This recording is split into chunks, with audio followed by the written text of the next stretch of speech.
Hello students, last time हमने कल discuss किया था रदरफोर्ड मॉडल के बारे में।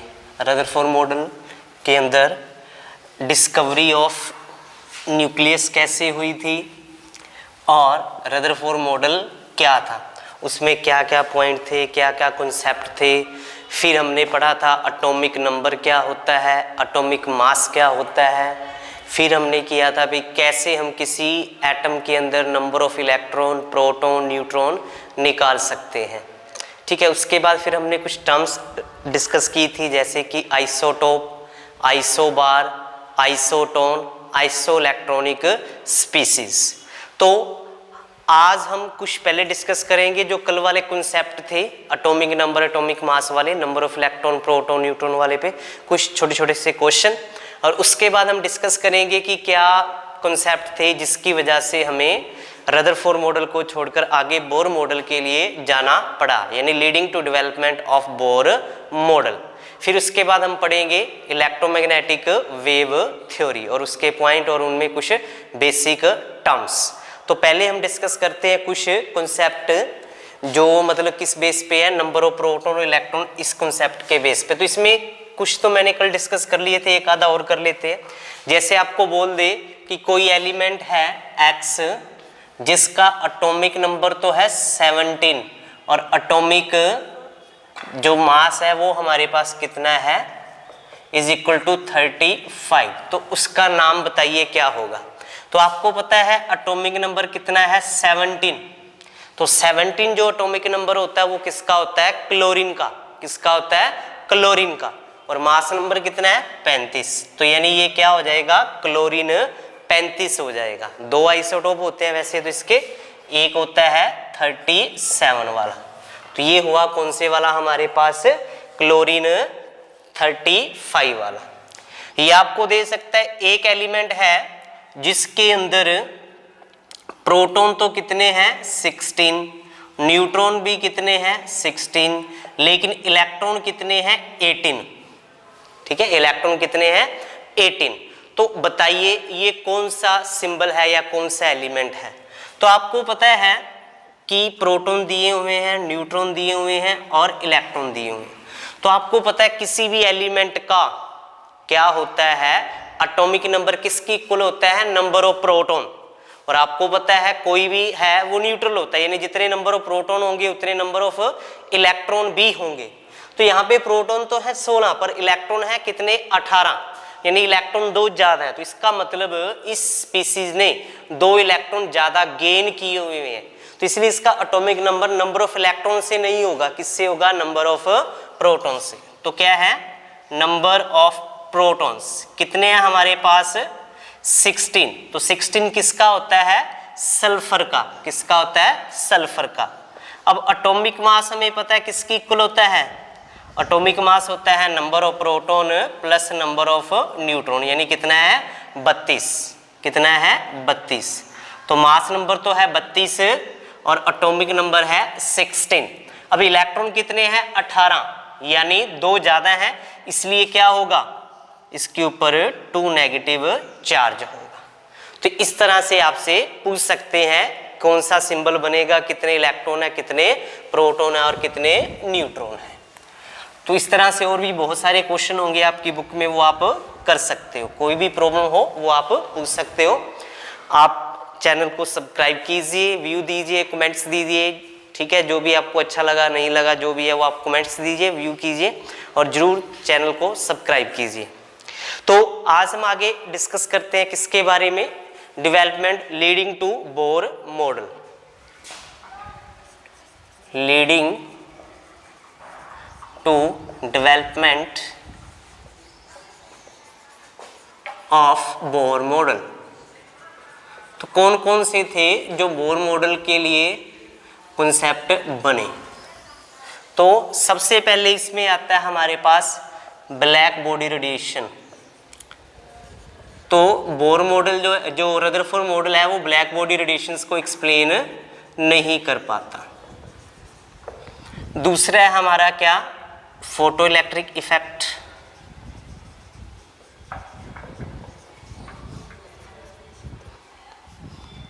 तीसरा है हमारा स्पेक्ट्रा, चौथा हमारा dual behaviour of matter and radiation. तो ये चार फैक्टर थे या चार कॉन्सेप्ट थे जिसकी वजह से हमें किसके बारे में जाना पड़ा, बोहर मॉडल के ऊपर जाना पड़ा, यानी नया एडवांस जो मॉडल है वो हमें लाना पड़ा। तो इनको भी हम डिस्कस करेंगे स्टेप वाइज से, ठीक है। तो ये चार थे जिसकी वजह से बोहर मॉडल को हमें अपनाना पड़ा। तो सबसे पहले हम बात करेंगे आज इलेक्ट्रोमैग्नेटिक वेव थ्योरी। तो ये इलेक्ट्रोमैग्नेटिक वेव थ्योरी है, ये किसने दी थी, मैक्सवेल ने। किसने दी थी, मैक्सवेल ने। नाम क्या है इसका, इलेक्ट्रोमैग्नेटिक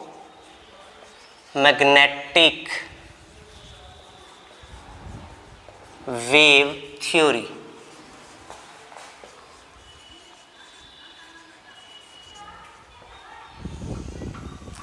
इलेक्ट्रोमैग्नेटिक वेव थ्योरी किस बेस पे, जो हमने बात की ना dual behaviour of matter and radiations.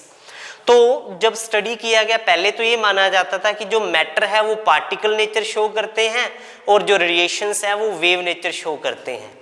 पर बहुत सारे ऐसे एक्सपेरिमेंट थे जहां पे मैटर जो है वो वेव नेचर शो कर रहा था और जो रेडिएशंस है वो पार्टिकल नेचर शो कर रही थी। तो उससे ये क्लियर हुआ, ये आइडिया लिया गया कि जो हमारे पास मैटर है या रेडिएशंस है उसका ड्यूल बिहेवियर है, यानी दोहरापन है। जैसे हम फिल्मों में देखते हैं डबल रोल है, यानी वो कहीं पे कुछ और जो सीन है वो प्ले कर रहा है, रोल कर रहा है, और कहीं पे कुछ और रोल वो प्ले कर रहा है। तो इसी को क्या बोलते हैं, ड्यूल बिहेवियर, यानी डबल रोल। वो दोनों ओबे कर रहा है, मैटर जो है वो पार्टिकल करैक्टर भी शो कर रहा है और मैटर वेव नेचर भी शो कर रहा है। तो ये जो थ्योरी है ये किसके बारे में है, लाइट के बारे में। लाइट जो है, लाइट के ऊपर बहुत सारी वैसे थ्योरी आई, कार्पुसल थ्योरी है, ठीक है, उसने बताया कि इसका कौन सा नेचर है, वेव नेचर है। उसी तरह से फिर हाइजेंस आए थे, जो आप +2 फिजिक्स में पढ़ोगे ऑप्टिक्स में। वो हाइजेंस प्रिंसिपल भी क्या बताता है कि लाइट का जो नेचर है वो कैसा है, वेव नेचर है, ठीक है। तो उसी से मिलता जुलता जो कॉन्सेप्ट लेकर आए वो कौन थे, जेम्स मैक्सवेल। उन्होंने क्या बताया, इलेक्ट्रोमैग्नेटिक वेव थ्योरी के बारे में बताया। ये बताता है कि कोई भी जो हमारे पास मैटर है उसका क्या नेचर होता है, वेव नेचर होता है, रेडिएशंस नेचर होता है। तो कैसे उन्होंने डिस्कस किया, उन्होंने ऐसा कहा कि अगर हम किसी भी सोर्स को क्या करते हैं, हीट करते हैं, गर्म करते हैं, कुछ भी करते हैं जिससे उसमें एनर्जी रिलीज होती है, तो कह रहा है कोई भी जो सोर्स है वो एनर्जी कंटिन्यूसली लॉस करेगा। क्या करेगा, वो एनर्जी कंटिन्यूसली लॉस करेगा, और वो भी किसकी फॉर्म में, in the form of electromagnetic radiation. किसके बारे में, इलेक्ट्रोमैग्नेटिक रेडिएशंस की फॉर्म में अमिट करेगा। पहली बात तो ये कि एनर्जी जो अमिट होगी वो कंटिन्यूसली अमिट होगी, ना कि डिसकंटिन्यूसली। ये नहीं कि मतलब एक बार चलेगी फिर रुकेगी फिर चलेगी फिर ऐसे। मतलब आप एक एग्जांपल ले सकते हो, हमारे पास कौन सा है हमारे पास, जैसे हमारे घर में ट्यूबलाइट है, बल्ब है, CFL है, तो वो ग्लो करता है तो वो कंटिन्यूसली ग्लो करता है ना। ऐसा तो है नहीं एक सेकंड ग्लो कर गया फिर क्या हो जाएगा, ऑफ हो जाएगा, फिर ग्लो करेगा फिर ऑफ हो जाएगा, ऐसा तो नहीं होता।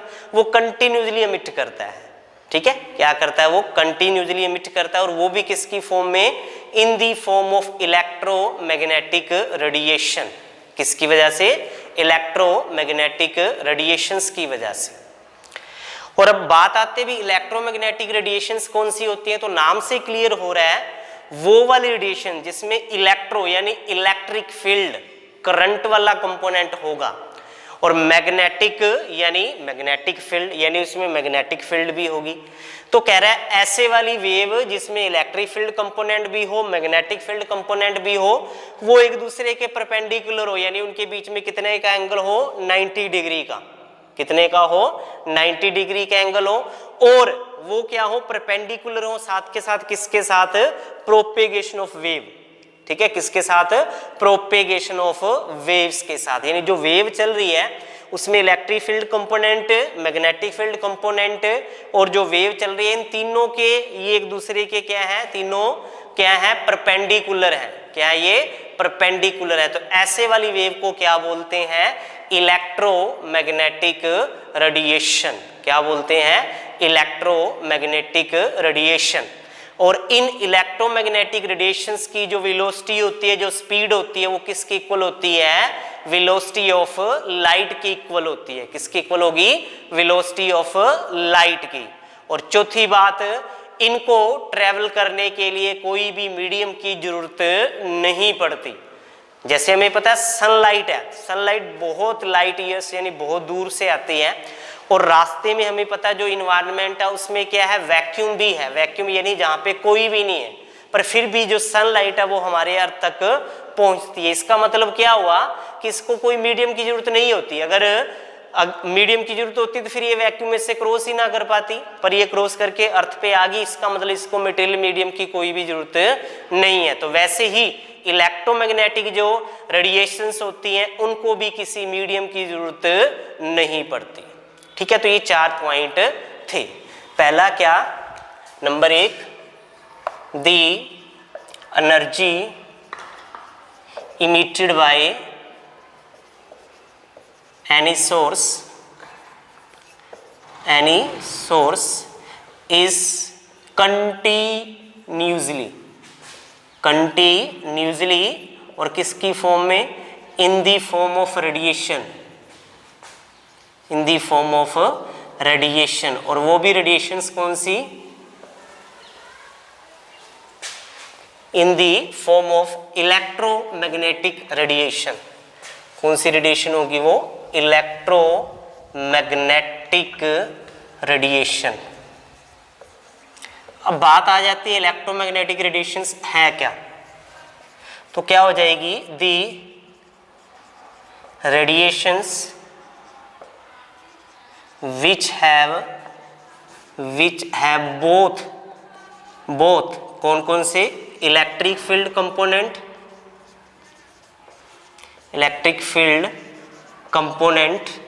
And magnetic field component. क्या होंगे, इलेक्ट्रिक फील्ड कंपोनेंट भी होगा and magnetic field component, which are perpendicular to each other. एक दूसरे के क्या होंगे, ये परपेंडिकुलर होंगे, perpendicular to each other, and also perpendicular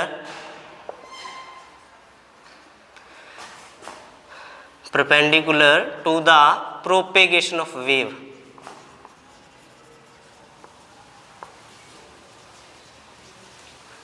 क्या है, कहता है जो हमारे पास ऐसे वाली वेव जिसमें इलेक्ट्रिक फील्ड भी और मैग्नेटिक फील्ड भी दोनों कंपोनेंट हो, और वो क्या हो, एक दूसरे के परपेंडिकुलर, और साथ के साथ जो वेव चल रही है उसके भी क्या होने चाहिए, वो परपेंडिकुलर होने चाहिए। उसे हम क्या बोलेंगे, इलेक्ट्रोमैग्नेटिक वेव। आगे, द इलेक्ट्रोमैग्नेटिक रेडिएशन या वेव्स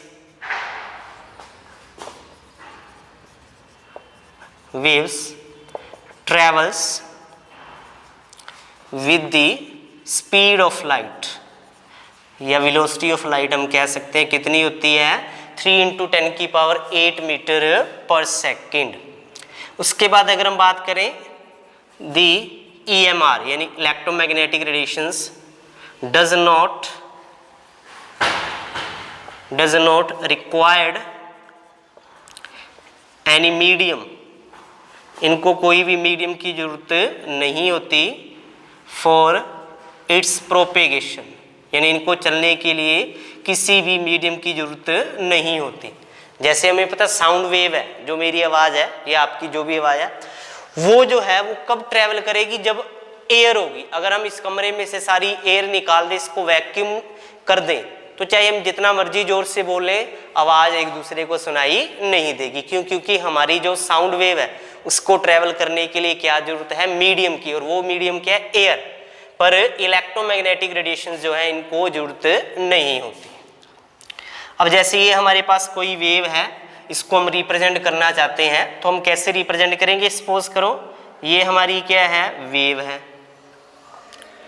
तो हमने बोला कौन से वाली इलेक्ट्रोमैग्नेटिक वेव होगी, जो कि जिसमें क्या होगा, इलेक्ट्रिक फील्ड कंपोनेंट भी होगा और मैग्नेटिक फील्ड भी। तो मैं एक बना रहा हूं यहाँ पे, कौन से वाला, इलेक्ट्रिक फील्ड वाला बना रहा हूं इस तरह से। ये 2D में है, हम इसको डिनोट तो नहीं कर सकते, पर फिर भी कोशिश कर रहे हैं कि हम दिखा सके।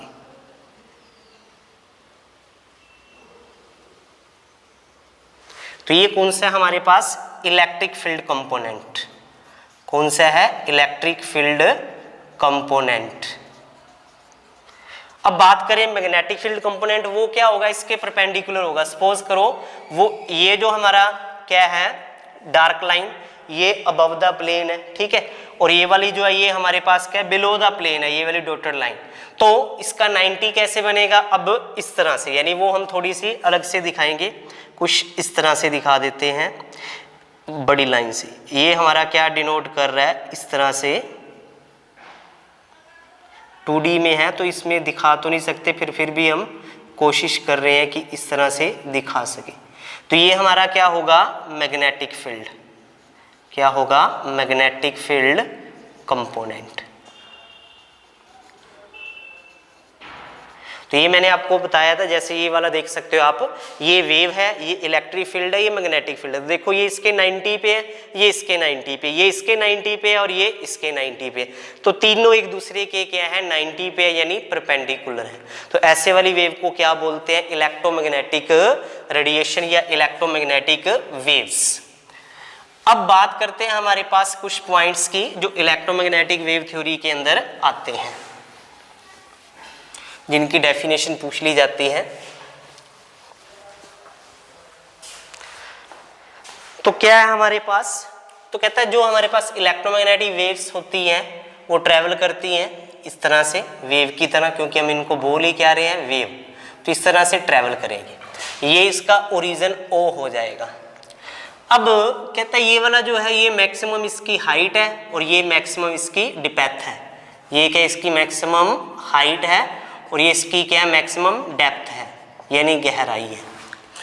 अब यहाँ से यहाँ तक की जो हाइट है या यहाँ से लेकर इसकी जो गहराई है उसको हम क्या बोलते हैं, एम्पलीट्यूड। क्या बोलते हैं, एम्पलीट्यूड। तो नंबर 1 क्या हमें याद रखना है, एम्पलीट्यूड क्या होता है, इसको डिनोट करेंगे A से। तो क्या होगा ये, it is the maximum height और maximum depth of the wave, denote by A। Units क्या हो जाएंगे इसके, अपने को पता है हाइट है तो क्या हो जाएंगे, सेंटीमीटर हो जाएंगे, ठीक है, या मीटर हो जाएंगे, इस तरह से। अब ये वाली जो हाइट होती है इसको क्या बोला जाता है, क्रस्ट। क्या बोलते हैं, क्रस्ट। और इसको क्या बोलते हैं, ट्रफ। क्या बोलते हैं, ट्रफ। हाइट को क्रस्ट और जो डेप्थ है उसको क्या बोलते हैं, ट्रफ। अब बात आ जाती है वेवलेंथ की। वेवलेंथ को डिनोट करते हैं लैम्डा से। तो ये वेवलेंथ क्या होती है, ये डिस्टेंस है बिटवीन टू एडजेसेंट क्रस्ट के बीच में या ट्रफ के बीच में। यानी ये देखो ये हमारे पास क्रस्ट है, ये वाला क्रस्ट है, इसके बीच की दूरी ले लो, ठीक है, या ये वाला जो ट्रफ है और ये वाला जो ट्रफ है इसके बीच की दूरी ले लो, इसे हम क्या बोलेंगे, वेवलेंथ, यानी लैम्डा। तो क्या होगी ये, it is the distance, it is the distance between two adjacent crust और ट्रफ, दो क्रस्ट या ट्रफ के बीच की दूरी, डिनोटेड बाय लैम्डा। यूनिट इसके क्या हो सकते हैं, जो हम स्पेशली यूज करते हैं वो तो यूज करते हैं एंगस्ट्रॉम, जो कितना होता है 10⁻⁻10 मीटर। नैनोमीटर भी यूज करते हैं 10⁻⁹ मीटर। पिकोमीटर भी यूज करते हैं 10⁻⁻12 मीटर, ठीक है। इस तरह से हम इसके यूनिट्स यूज करते हैं। अब बात आ जाती है फ्रीक्वेंसी की। फ्रीक्वेंसी क्या है, इसको डिनोट करते हैं न्यू से। वी नहीं है ये, न्यू, NU न्यू बोला जाता है। तो ये क्या होता है, इस कॉमन पॉइंट में कितनी वेव्स पास होती हैं 1 सेकेंड के अंदर, उसी को हम क्या बोलते हैं, उसकी फ्रीक्वेंसी। तो क्या होगा ये, it is the number of waves passed through a common point, किसमें, इन 1 सेकेंड, 1 सेकेंड में, उसे हम क्या बोलेंगे, फ्रीक्वेंसी। तो इसके यूनिट्स क्या होंगे, 2 यूनिट है, एक तो क्या होता है ये पर साइकिल यानी पर सेकेंड, और दूसरा क्या है साइंटिस्ट के नाम पे हर्ट्ज, जिन्होंने इसकी बात की थी। अब बात आती है वेलोसिटी की। वेलोसिटी क्या है, इसको डिनोट C से या V से भी कर सकते हैं, जैसे मर्जी कर लो आप। V से, न्यू नहीं, न्यू अलग चीज थी, V अलग चीज है, वेलोसिटी। तो क्या होगा, it is the linear distance travelled bye A wave in unit time. उसे हम क्या बोलते हैं, उसकी वेलोसिटी। तो वेलोसिटी क्या है, डिस्टेंस और टाइम, तो क्या बन जाएंगे वेलोसिटी की यूनिट, सेंटीमीटर पर सेकेंड। क्या बन जाएंगे, सेंटीमीटर पर सेकेंड। तो ये हमारे पास हो जाती है वेलोसिटी। अब बात बचती है हमारे पास किसकी, वेव नंबर की। किसकी बात बचती है, वेव नंबर क्या चीज है। तो वेव नंबर सिंपल सा है हमारे पास कि कितने नंबर ऑफ वेव्स प्रेजेंट होते हैं 1 सेंटीमीटर लेंथ में। ठीक है, वेव नंबर क्या होगा हमारे पास,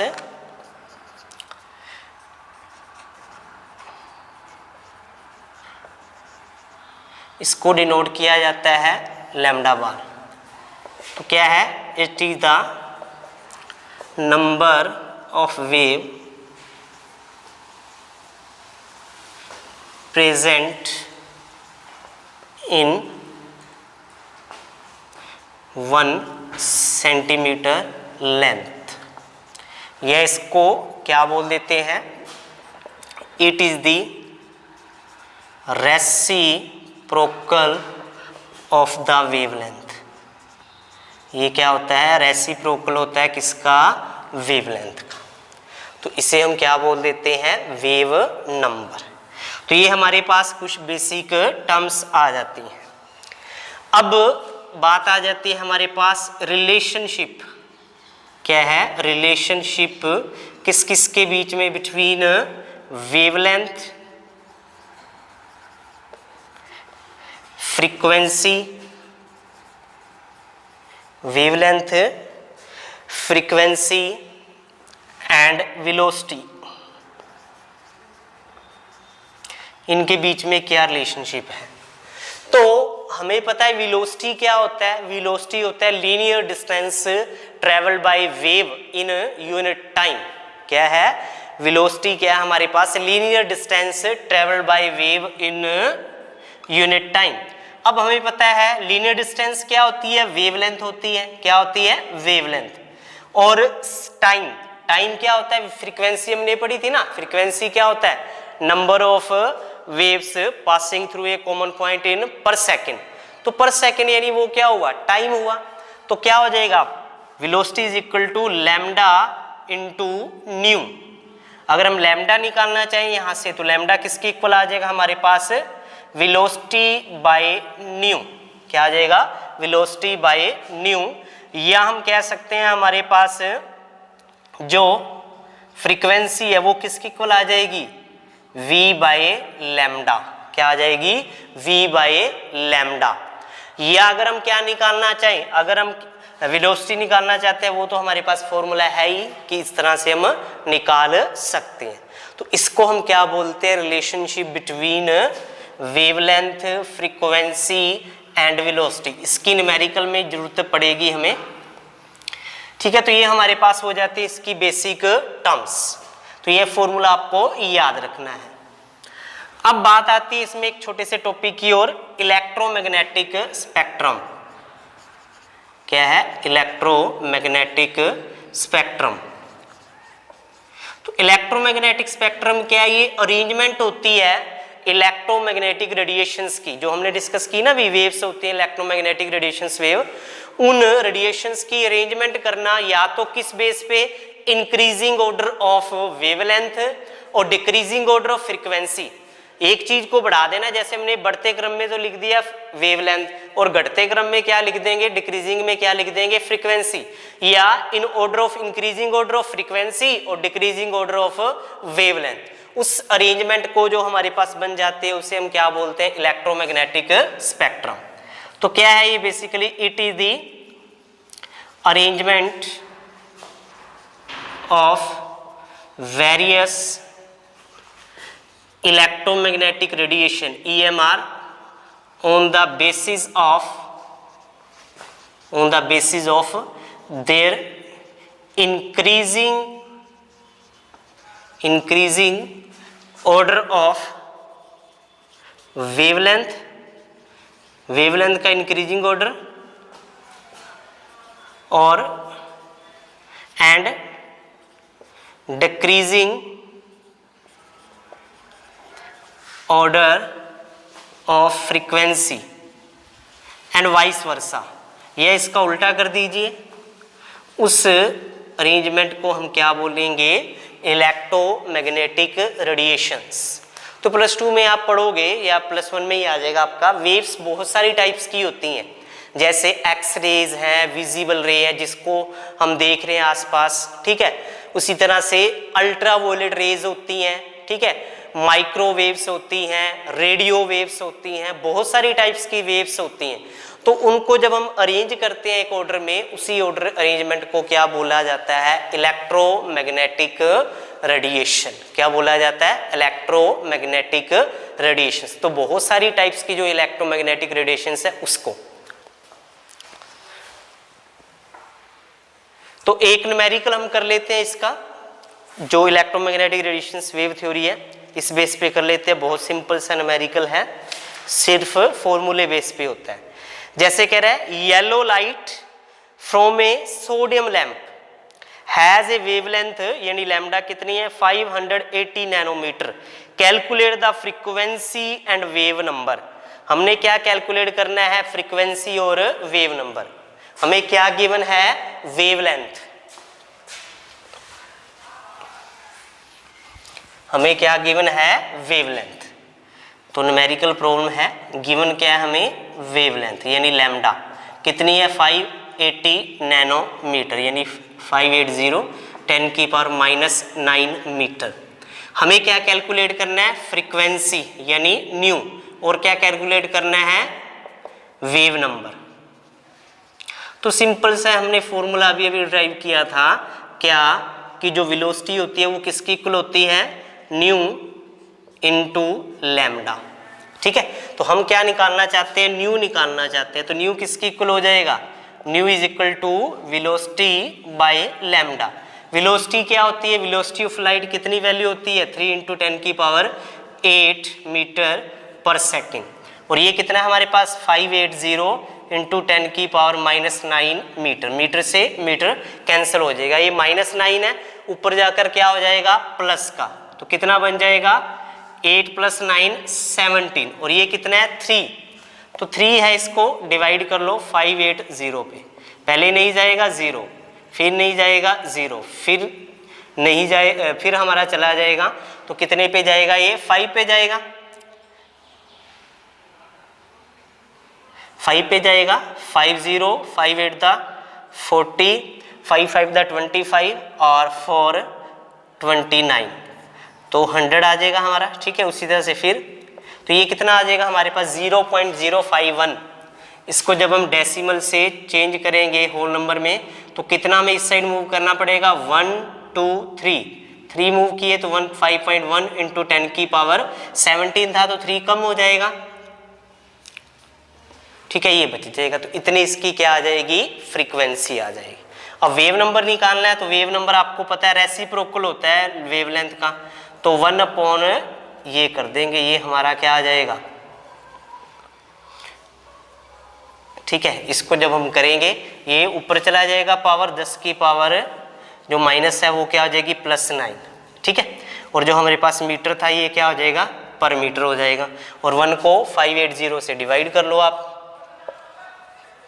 नहीं जाएगा, नहीं जाएगा, अब चला जाएगा 1 पे, ठीक है। फिर उसके बाद बच जाएगा ये, फिर ये ऊपर से आप डिवाइड कर लो, 8 पे चला जाएगा, ठीक है, ये आ जाएगा यानी 0018। यानी अगर हम इसका करें तो 3 डेसिमल जाएंगे तो 1.8 इंटू 10⁶ मीटर इनवर्स हो जाएगा। तो इस तरह से हम इसके न्यूमेरिकल कर सकते हैं। तो आप प्लीज़ ट्राई करें, चैनल को सब्सक्राइब करें, कमेंट करें, व्यू करें, जो भी प्रॉब्लम आती है वो डिस्कस करें। तो आज के लिए इतना ही, बाकी हम कल डिस्कस करेंगे। So thank you, have a nice day.